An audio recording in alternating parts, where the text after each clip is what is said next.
Hey you guys, your favorite little keto goofball Diamond, and today we're going to talk about something very special. It's fasting over 40, the things you need to know, the brass tacks. Not all the science, not all the jumble, just in case it's harder for you to understand and break through. So this is the brass tacks of Thomas DeLauer's fasting over 40.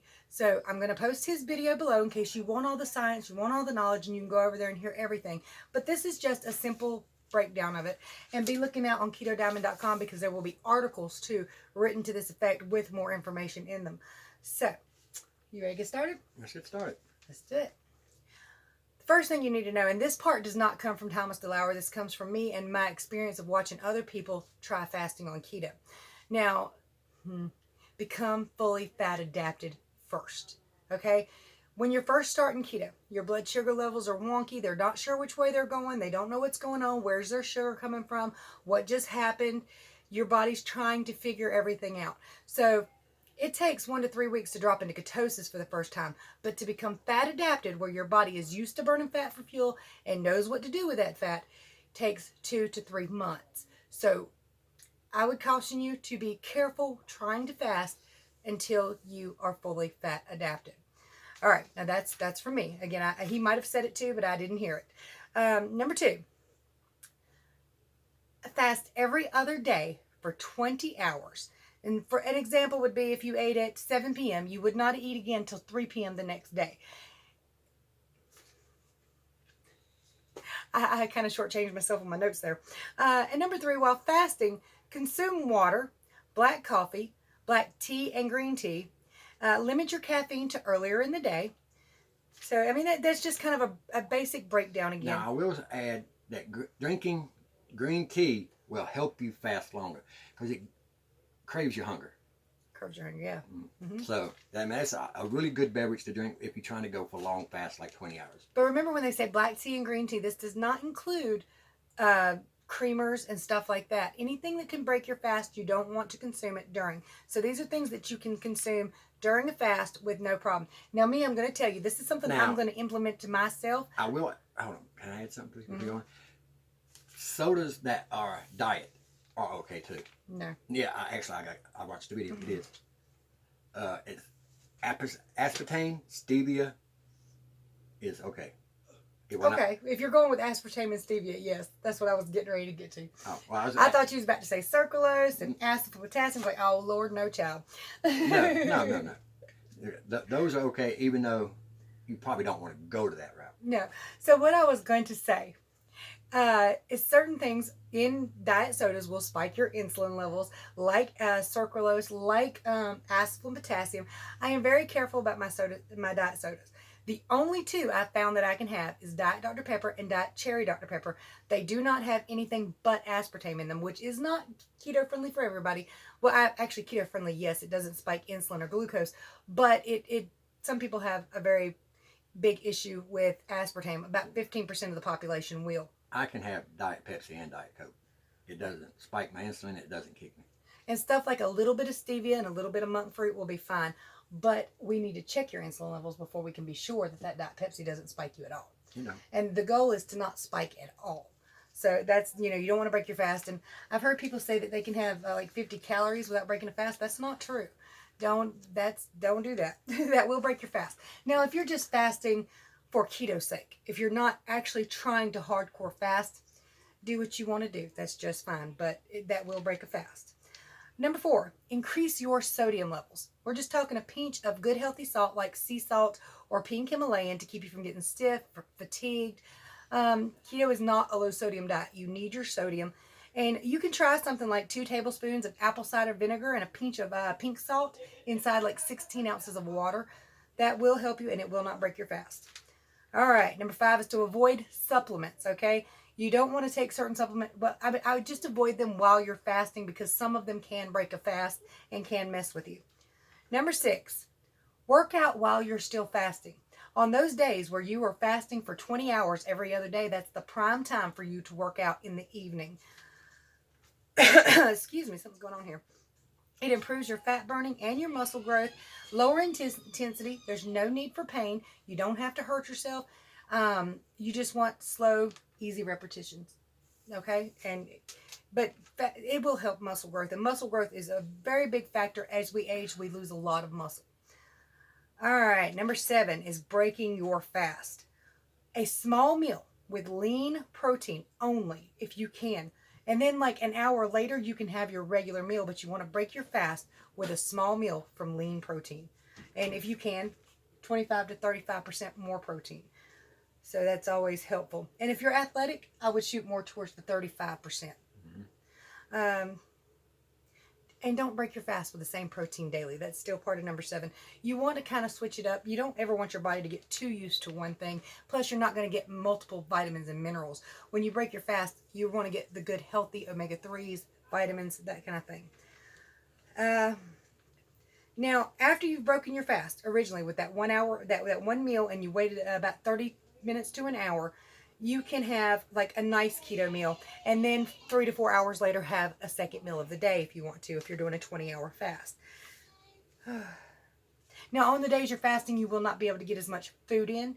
On the days you're not fasting, make up for that. Get your calories, get your macros, get plenty of protein.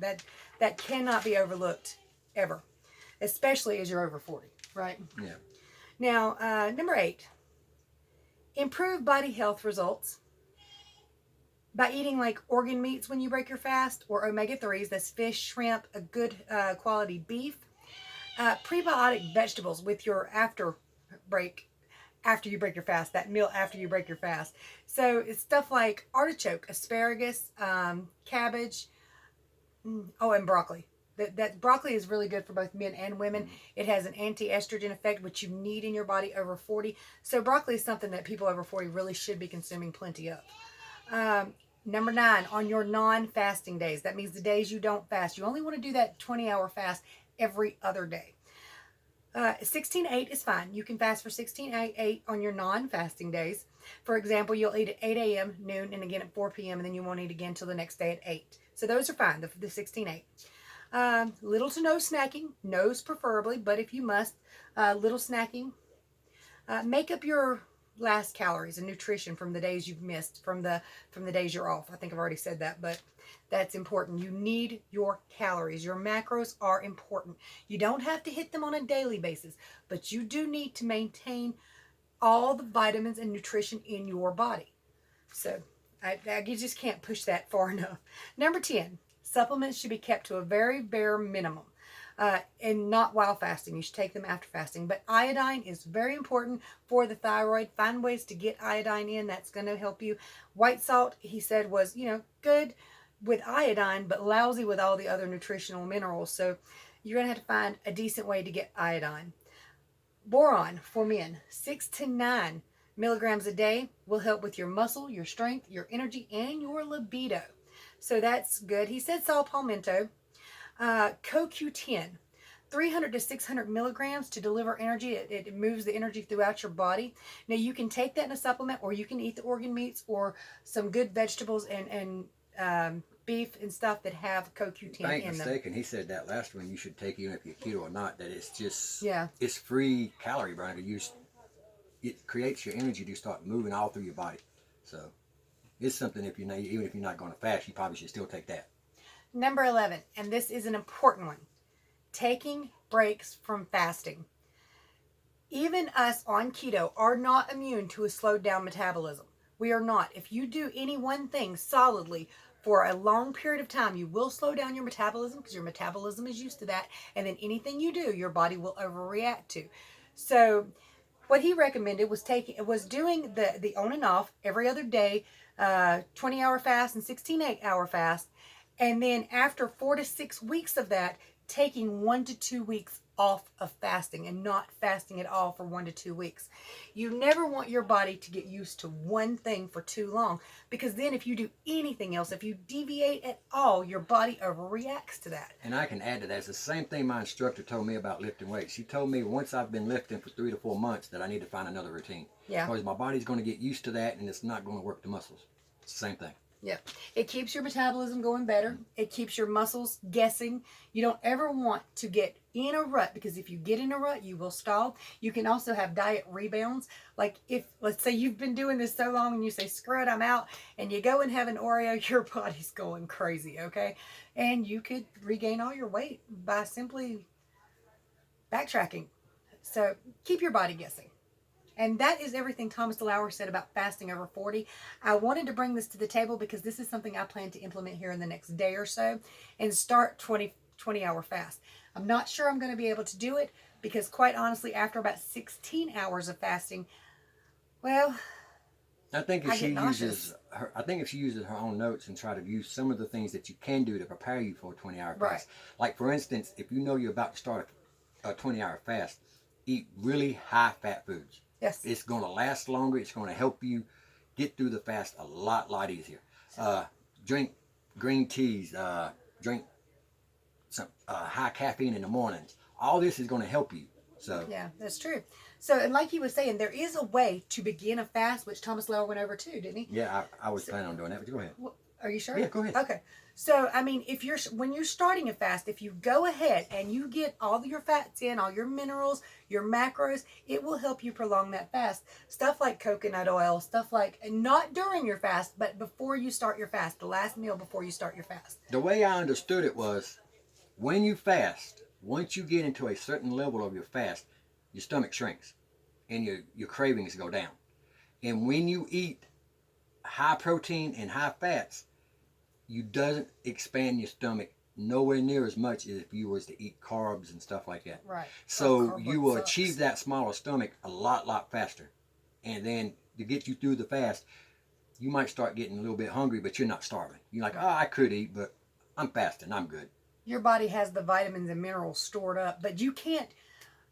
Okay, I'm doing that video later, so that's completely separate, but we're going to talk about why you should consume high fats on a keto diet, and I mean consume them as in eating your dietary fat. So we'll get to all that later. That's a whole nother video. Stay tuned for that. Don't forget to visit Mr. Katie's Keto and Fitness. He just did a video on working out over 40 and the things you need to know. So go check that out, and again, check out KetoDiamond.com because I'm writing both of these down as articles with a lot more detail. Check those out, people. Losing weight, working out, buffing up.